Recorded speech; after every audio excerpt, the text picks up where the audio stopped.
DrFunkenberry.com. We're here with Agnes. Oh. How are you doing today? I'm good. I'm really good. Hope you're enjoying the nice weather we're having. Yeah, I do. It's really nice. I hear that Release Me was like the third song that you ever wrote. Is that right? It is. Or maybe my fourth. But Your it's fourth. really, I haven't wrote that much before. So for me, it's so, I'm just so happy that a lot of people like the song. Now, is it easier to put emotion into songs that say that you wrote other than songs that someone else may have written for you? I think the songs that I've done that I haven't wrote by myself, I always choose songs that I can really connect with. And also, I used to change the song pretty much when I haven't wrote it, because so it feels like it's my song. Like it's coming from you, exactly. Now, is it true, like your first two CDs, especially your first CD, you recorded it in like 6 days? The first one, because I recorded after the final of Swedish Idol, and you knew that if you won the competition, the first album is really crazy.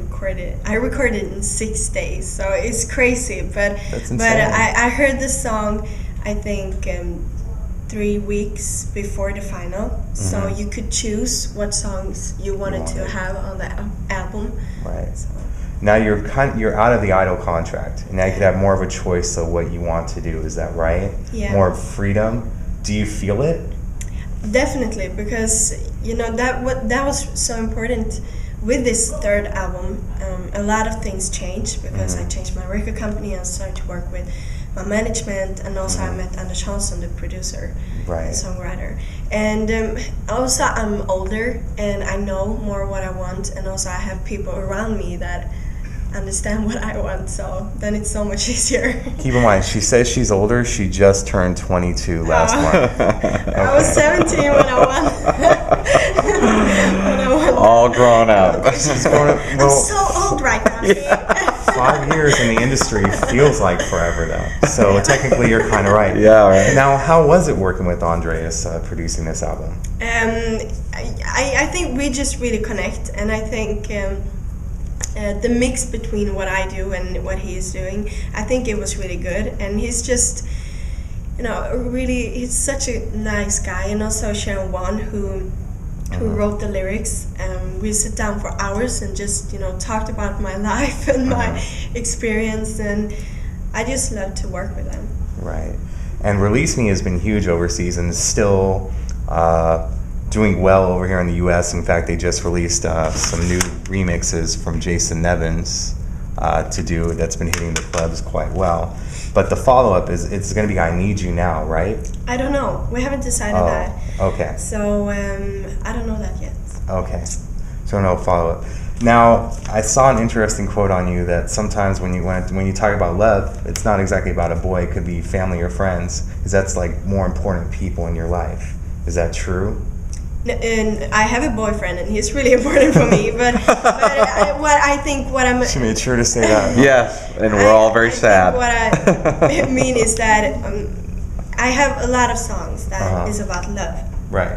And it's not all about a boy, or it's about my family and my friends. And like sometimes I forget. Actually, my sister, when she heard that song the first time, she started to cry because she was like, "Oh, you really wrote like it is." It's hard for me to say, but definitely, I write songs about my family and my friends and my. Right. And you're the youngest of 4 children, right? 2 brothers and a sister. Yeah. How was that like growing up? When you wanted to do something like this, how supportive were they? Actually, when I told my mom the first time that I wanted to be in the competition of Idol, she was like, "No, don't do it," because we saw it the first year, and the jury can be really bad. So she was like, "No." But then when she saw me and she saw that I really loved to do it, she was like really supportive. And I think my family, we are really, really close to each other, and we really support each other, and no one else in my family is into music, so they just really support to me. So that's a good thing. Yeah. Now I know you grew up in a small town, right? Yes. Now, what would these people looking back going now, what would they be thinking about you now that you're all grown up doing this? Hopefully, I know that you said that they were kind of mean to you growing up. They probably be like, oh yeah, we knew Agnes growing up, she was cool. How do you think they would be now? You mean who? Like from the city or? From the city, because when I go back to Vänersborg, where I'm from, they are just so happy because it's a really small city. Everyone think they know you, like they know my mom or my sister or my friends.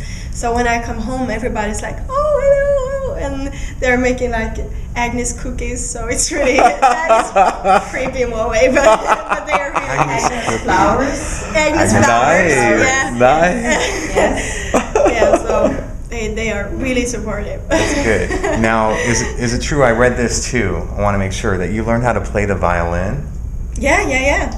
I started when I was 8 years old. 8 years old. Yeah, but it's, I really want to start play piano because that is so much easier to write songs and play piano. It's not so easy to play the violin and sing at the same time. I hear the Black Eyed Peas new song is gonna have violin in it though. No, I'm playing. Oh. I'm playing. I have a lot of strings in my music, so.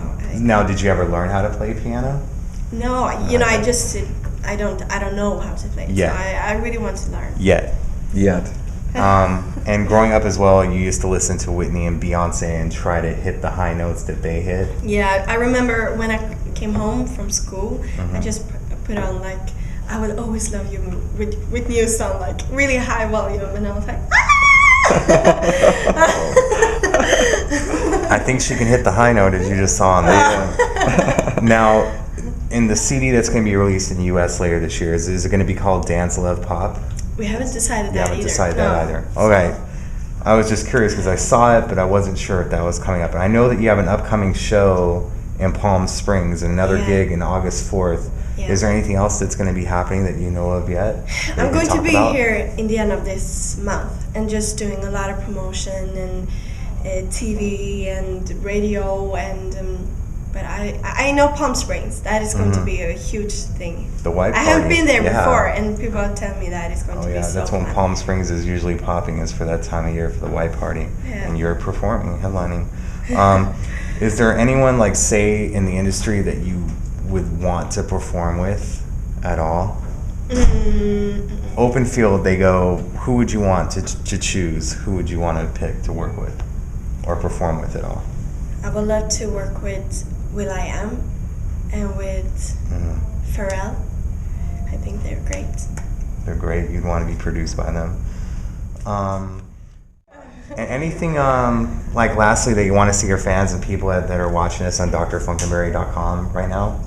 What did he say? Is there anything that you wish to share with your fans or people that are watching us on DrFunkenberry.com? No, I think my website is really, really good, agnescarlson.se, and you can follow me wherever I am.